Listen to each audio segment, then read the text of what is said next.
صاحب آج آپ نے پودوں کو پانی دینا ہے، صاحب آج آپ نے یہ کرنا ہے، آج آپ نے یہ کرنا ہے، یہ کرنا ہے، آج تک ہم نے کسی کو نہیں دیکھا اور یقیناً آپ نے بھی نہیں دیکھا ہوگا۔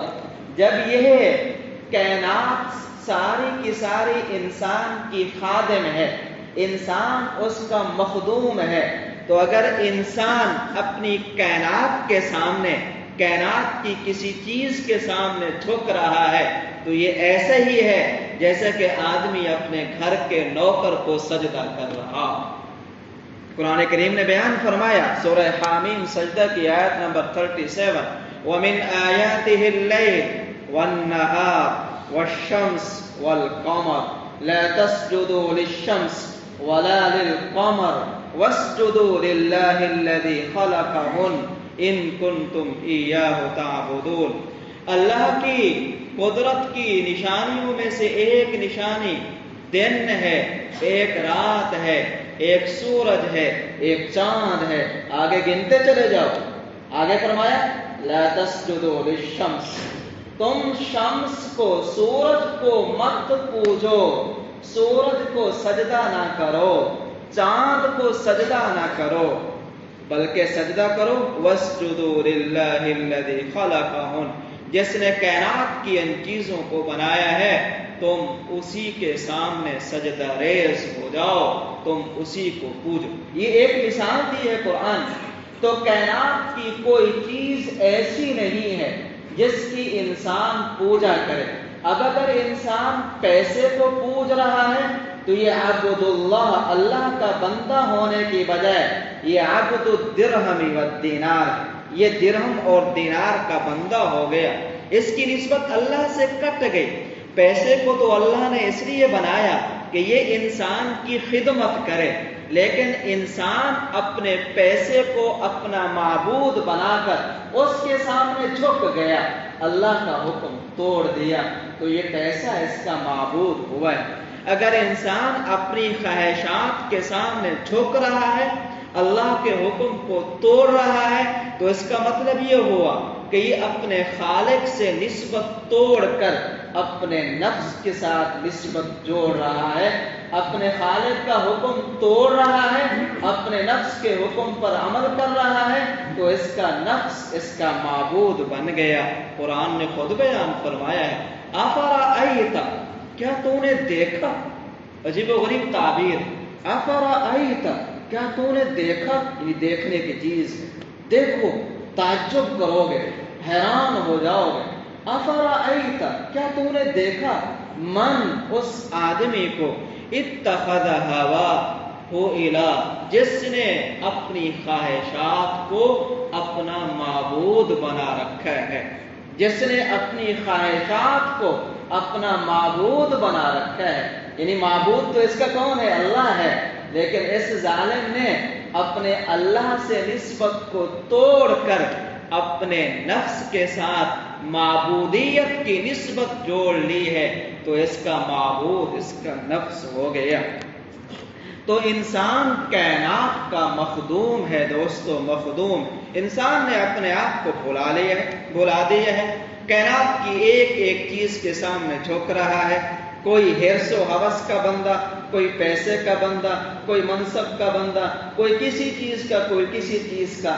عبد اللہ، اللہ کے بندے کم نظر آتے ہیں۔ بنایا تو اللہ نے ہے، کیا اس 6 فٹ کے جسم پر اللہ کے حکم کی حکمرانی ہے؟ میں خود اپنا جائزہ لے لوں، میرے اس 6 فٹ کے جسم پر اللہ کے حکم کی حکمرانی ہے یا میری خواہشات کی حکمرانی ہے، یا میرے پاس جو مال و دولت ہے اس کی حکمرانی ہے، یا کسی اور چیز کی حکمرانی ہے؟ اگر میرے 6 فٹ کے جسم پر اللہ کے حکم کی حکمرانی ہے تو میں خوش نصیب ہوں، میں اللہ کا شکر ادا کروں۔ اگر کسی اور چیز کی حکمرانی ہے تو مجھے اپنی آنکھ بند ہونے سے پہلے اس کی اصلاح کرنی ہے، اگر خدا نہ خواستہ آنکھ بند ہو گئی تو قیامت کے دن خدا تعالی اپنے معبود ہونے کی نسبت کاٹ کر فرمائیں گے تم جاؤ جس چیز کے سامنے جھکتے تھے اسی سے مانگو، مجھ سے کیا مانگتے ہو، تو نے تو میرے ساتھ نسبت اپنی ختم کر دی۔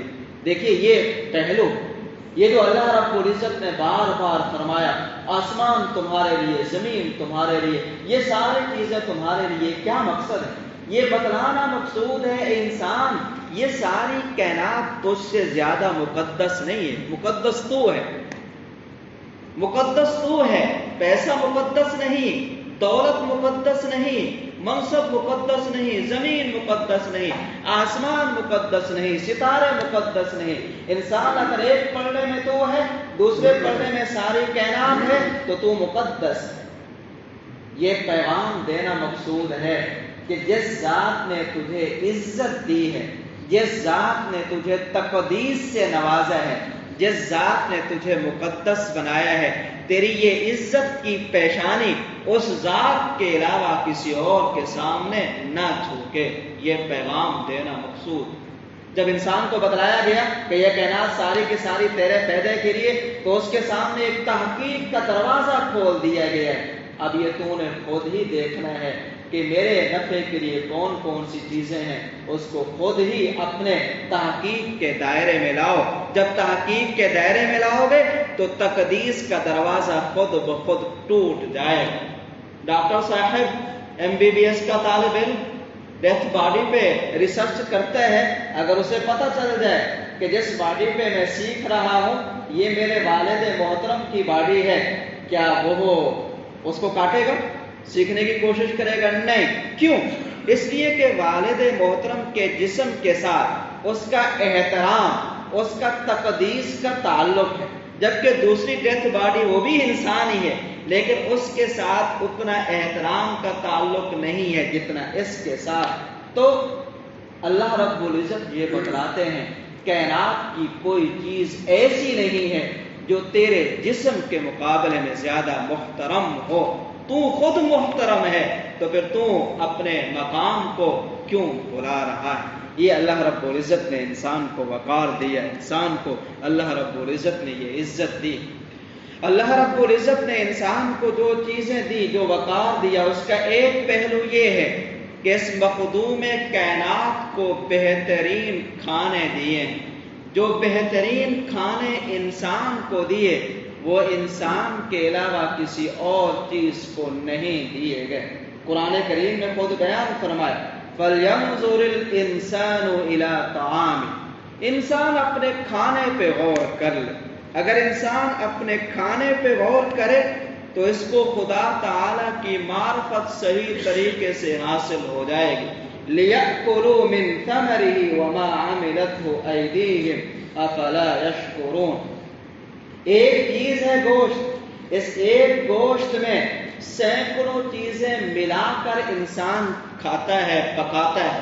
اس ایک گوشت میں پیاز ڈالے گئے، ٹماٹر، لہسن، ادرک اور کتنے اور مثالیں ڈالے گئے، آئل ڈالا گیا اور اس گوشت کو لذیذ بنا کر قورمے کی شکل میں، کسی اور شکل میں انسان کھا رہا ہے۔ انسان کے علاوہ کائنات کی کون سی چیز ایسی ہے جس کو اس طرح کا کھانا ملا ہے؟ کوئی بھی نہیں۔ فرشتے کھانے پینے سے پاک ہیں، جنات کو تو آپ کی طرف سے غذا ملتی ہے۔ لوگ جنات سے بہت ڈرتے ہیں، آج کل ہر گھر میں جن ہے، ہر گھر میں جن، ہر صاحب ملتے ہیں جی ہمارے گھر میں جنات ہیں۔ جنات آتے بھی مسلمانوں کے گھروں میں ہیں، کسی اور کے گھروں میں تو نہیں جاتے۔ وہ جاتے ہیں عامل بابا کے پاس، پتہ نہیں اس کو عامل کیوں کہتے ہیں، ہوتا تو وہ بد عمل ہے، پتہ نہیں عامل کیوں کہتے ہیں۔ عامل کا تو مطلب یہ ہوتا ہے جو قرآن و سنت کی تعلیمات پر عمل کرنے والا ہو، جو جھاڑ پھونک کرنے والے ہیں اس کا نام رکھ دیا ہے عامل، ہوتا بد عمل ہے۔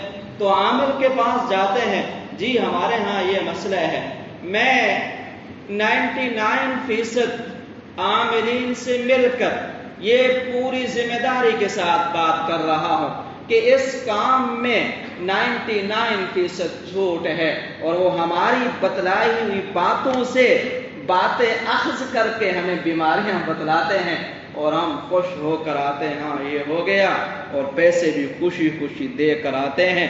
جو عامل جتنا زیادہ پیسے لیتا ہو وہ اتنا زیادہ اچھا عامل ہے، جیسا کہ جو ڈاکٹر جتنا زیادہ فیس لیتا ہو اتنا اچھا ڈاکٹر ہے، جبکہ اس پیسوں سے تو اس کا کوئی تعلق نہیں۔ اگر ڈاکٹر حضرات یہاں موجود ہوں تو پیشگی معذرت کے ساتھ کہیں ایسا نہ ہو آپ کہیں کہ ہماری بات کیوں کر رہے ہیں۔ بہرحال میں یہ عرض کر رہا تھا کہ اللہ رب العزت نے انسان کو بہترین کھانے دیے۔ انسان کے علاوہ کون سی مخلوق ہے جس کو اس طرح کا کھانا ملتا ہے؟ انسان جو کھانا کھاتا ہے بچ جاتا ہے وہ باہر پھینک دیتا ہے، یہ جو استعمال کے قابل نہیں ہے، ہڈیاں ہیں وغیرہ اسے باہر ڈال دیتا ہے۔ انہی ہڈیوں کو اللہ جنات کے لیے غذا کے طور پر پیش فرماتے ہیں۔ جنات کو کوئی الگ سے غذا نہیں ملتی، انسان کا بچا ہوا کھانا کھاتا ہے۔ جو انسان کا بچا ہوا کھانا کھائے وہ انسان کو تنگ کر سکتا ہے۔ انسان ذرا اپنے خدا کے ساتھ تعلق صحیح تو رکھے۔ جنات کون ہیں انسان کو تنگ کرنے والے؟ جنات سے زیادہ ڈرپوک مخلوق کوئی اور ہے ہی نہیں۔ انسان کو تو اللہ نے ایسی عزت دی ہے، ایسا وقار دی ہے۔ تو میں یہ عرض کر رہا تھا انسان کے علاوہ کوئی مخلوق ایسی نہیں ہے جس کو اس طرح کی غذائیں دی ہوں۔ کیا کوئی جانور ایسا ہے جو ایک چیز میں سینکڑوں چیزیں ملا کر کھا رہا ہو؟ آپ شیر کے سامنے بہترین بریانی لا کر رکھیں، صاحب میں نے آپ کے لیے بریانی بنائی ہے، میں نے آپ کے لیے قورمہ بنایا ہے اور اس میں اتنی اتنی چیزیں ملائی ہیں، آپ تناول فرمائیے، وہ منہ بھی نہیں لگائے گا اور اپنی زبان حال سے کہے گا مجھے پرہیز ہے، میں یہ کھانا نہیں کھا سکتا، مجھے تو وہ گوشت چاہیے، گوشت بھی کچا چاہیے۔ لیکن انسان دیکھ قرآن کریم میں خود بیان کرنا لِيَأْكُلُوا مِنْ ثَمَرِهِ وَمَا عَمِلَتْهُ أَيْدِيهِمْ أَفَلَا يَشْكُرُونَ۔ یہ تم اپنے ہاتھوں سے کھانے بناتے ہو، ان کھانوں کی تعلیم تمہیں کس نے دی ہے؟ كُلُوا مِنْ طَيِّبَاتِ مَا رَزَقْنَاكُمْ، ہم نے جو تم کو کھانے کی عمدہ چیزیں دی ہیں تم کھاؤ۔ مطالبہ کیا ہے؟ وَاشْكُرُوا لَهُ، اللہ کا شکر ادا کرو، اللہ کا شکر ادا کرو۔ تو یہ انسان کو اللہ نے اعزاز دیا ہے۔ انسان تھوڑا سا غور کرے، فَلْيَنْظُرِ الْإِنسَانُ إِلَىٰ طَعَامِهِ أَنَّا صَبَبْنَا الْمَاءَ صَبًّا ثُمَّ شَقَقْنَا الْأَرْضَ شَقًّا فَأَنبَتْنَا فِيهَا حَبًّا وَعِنَبًا وَقَضْبًا وَزَيْتُونًا وَنَخْلًا وَحَدَائِقَ غُلْبًا وَفَاكِهَةً وَأَبًّا۔ یہ ساری چیزیں گنوائیں کس کے لیے؟ متاعًا لَکُم، تمہارے لیے، یہ سب کچھ تمہارے لیے ہے۔ تم کیا ان چیزوں کے لیے ہو؟ نہیں، تم کس کے لیے ہو؟ وَمَا خَلَقْتُ الْجِنَّ وَالْإِنسَ إِلَّا لِيَعْبُدُونَ، تم اللہ کے لیے ہو۔ کائنات ساری تمہارے لیے، تم کائنات کے لیے نہیں ہو۔ کائنات ساری تیرے سامنے جھکے گی، تجھے اپنا نتیجہ دے گی، لیکن تو نے اس کے سامنے نہیں جھکنا، تو نے اس کے سامنے جھکنا ہے جس نے تجھے یہ کائنات دی ہے۔ یہ ایک پہلو ہے احترام کا، وقار کا، تکریم کا، جو خدا تعالی نے انسان کو نصیب فرمایا ہے۔ انسان کو پیدل نہیں چلوایا، انسان کے لیے سواریاں بنائیں۔ اللہ رب العزت نے انسان کے لیے سواریاں بنائیں، خود بیان فرمایا وَلَقَدْ كَرَّمْنَا بَنِي آدَمَ وَحَمَلْنَاهُمْ فِي الْبَرِّ وَالْبَحْرِ، ہم نے انسان کو بڑی عزت دی ہے، ہم نے انسان کے لیے سواریاں بنائیں، انسان کو سوار کیے ہیں۔ دو قسم کی سواریوں کا تذکرہ، فی البر والبحر، بحری سواریاں اور ہیں، سمندر کی، دریا کی، آپ خود واقف ہیں کتنی سواریاں ہیں۔ بر کی، زمین کی، فضا کی سواریاں اور ہیں۔ یہ سب کی سب کس کے لیے بنی؟ انسان کے لیے بنی۔ کیا کوئی ایسی گاڑی بھی ہے جو صرف اور صرف گھوڑے کے لیے بنی ہو کہ صاحب گھوڑا آئے گا خرید کر لے جائے گا اور اسے چلائے گا؟ کوئی ایسی سواری بھی ہے جو شیر کے لیے بنی ہو؟ کوئی بھی نہیں ہے۔ اگر انسان کے علاوہ کوئی اور مخلوق کسی سواری پر سوار ہے تو وہ انسان کی بدولت ہے، انسان نے اس کو سوار کیا ہے، انسان کی سواری کے اوپر وہ سوار ہے، ورنہ انسان کے علاوہ کسی اور چیز کو اللہ نے سواریاں نہیں۔ یہ گھوڑے، یہ گدھے، یہ جانور، یہ سب کے سب انسان کی سواریاں ہیں۔ قرآن کریم نے بیان فرمایا وَتَحْمِلُ أَثْقَالَكُمْ إِلَى بَلَدٍ لَمْ تَكُونُوا بَالِغِيهِ إِلَّا بِشِقِّ الْأَنفُسِ، یہ گھوڑے، یہ گدھے، یہ خچر، یہ ساری کی ساری سواریاں تمہارے بوجھوں کو اٹھا کر ایک شہر سے دوسرے شہر منتقل کرتے ہیں۔ یہ بڑے بڑے ٹرک، یہ بڑے بڑے ٹرالے، یہ بڑے بڑے جہاز، یہ ایک جگہ سے دوسری جگہ انسان کے سامان کو خود انسان کو منتقل کر رہے ہیں۔ تو یہ انسان ذرا غور تو کرے، یہ اعزاز، یہ اکرام انسان کے علاوہ کسی اور مخلوق کو ملا ہے؟ نہیں ملا۔ تو یہ تکریم انسان کا یہ پہلو ہے۔ تکریم انسان کا ایک پہلو یہ ہے کہ اس انسان کے لیے اللہ نے اپنے محافظ فرشتے متعین فرما دیے۔ ہر انسان کے ساتھ 360 فرشتے ہیں جو اس کی حفاظت کرتے ہیں۔ 360 دوسرے الفاظ میں اگر یہ الفاظ غیر مہذب نہ ہوں تو ہم کہہ سکتے ہیں 360 گارڈ ہر انسان کو اللہ نے دیے۔ 2 گارڈ رکھ لو پریشانی ہو جاتی ہے، 60-70 ہزار روپے تنخواہ دینی پڑتی ہے، وہ بھی ہم جیسے انسان غافل ہو سکتے ہیں۔ اللہ نے ہر انسان کے ساتھ 360 فرشتے متعین کیے ہوئے ہیں جو انسان کی حفاظت کر رہے۔ حدیث میں آیا اگر یہ فرشتے نہ ہوتے، یہ محافظ فرشتے انسان کے ساتھ نہ ہوتے تو جنات انسان کو اچک لیتے، بہت پریشان کرتے۔ انسان کے ساتھ فرشتے ہیں جو جنات کو ہٹا رہے ہیں، ادھر ادھر کر رہے ہیں۔ اگر انسان اللہ کے ساتھ تعلق صحیح قائم کرے اور اپنا خدا تعالیٰ کے ساتھ جو ایک تعلق ہے اس کو مضبوط کرے تو فرشتوں میں اتنی قوت آتی ہے، کائنات کی ایک ایک چیز انسان سے ڈرنے لگتی ہے، ہاتھ باندھ کر کھڑی ہو جاتی ہے، انسان کے آرڈر کی منتظر ہوتی ہے۔ اس پر ایک نہیں، سینکڑوں نہیں، ہزاروں واقعات آپ کے اس بھائی نے پڑھے ہیں، موقع ہوگا تو کبھی عرض کریں گے۔ چنانچہ قرآن کریم نے مخدوم کائنات کے اس پہرہ داری کا خود تذکرہ فرمایا لہو معقبات من بین یدیہ ومن خلفہ یحفظونہ من امر اللہ۔ اللہ کے فرشتے ہیں جو انسان کے دائیں بائیں آگے پیچھے اللہ کے حکم سے انسان کی حفاظت کر رہے۔ یہ تکریم ہے انسان، یہ چیزیں سب انسانوں کو ملی ہیں، کوئی مستثنا نہیں ہے۔ کافر ہے اس کو بھی چیزیں دی، مسلمان ہے اس کو بھی چیزیں دی۔ مطالبہ کیا ہے؟ انسان اپنے مقام کو پہچان۔ سبب کیا ہے؟ انسان اپنے آپ کو پہچان۔ یہ کائنات کی کوئی چیز ایسی نہیں ہے جس کی تو بندگی کرے، تیرے 6 فٹ کے جسم پر یہ حکمرانی کرے، کوئی ایسی چیز نہیں ہے۔ اگر تو اللہ سے اپنی نسبت توڑ رہا ہے تو بہت بڑی غلطی کر رہا ہے۔ اللہ ہمیں اس کی قدر کی توفیق نصیب فرمائے۔ تکریم انسان کا موضوع چل رہا ہے، بقیہ گفتگو اگلے ہفتے۔ دعا فرمائیے، جو کہا ہے سنا ہے اللہ اپنی بارگاہ میں قبول فرمائے۔ وآخر دعوانا الحمدللہ رب العالمین۔